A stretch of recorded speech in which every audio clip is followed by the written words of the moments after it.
gente hermosa de la región de la costa.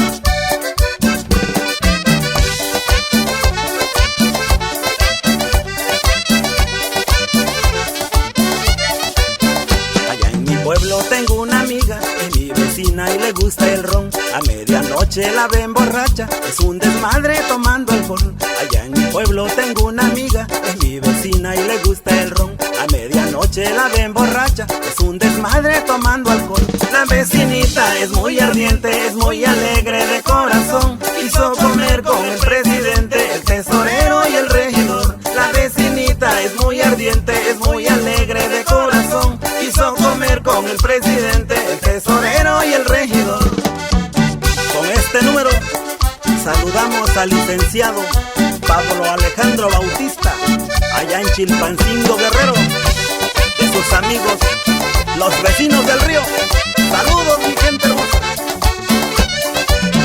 Le gusta el chupe y la parranda, le gusta el baile y el vacilón. En la cantina la ven borracha y a cualquiera le da jalón.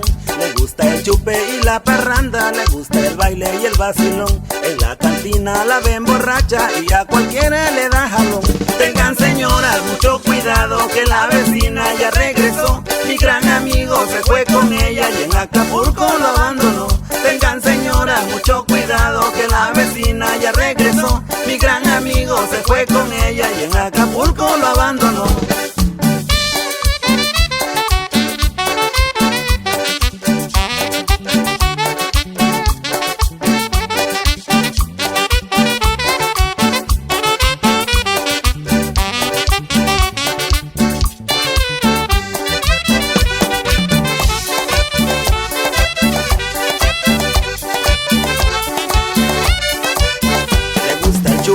La parranda, le gusta el baile y el vacilón.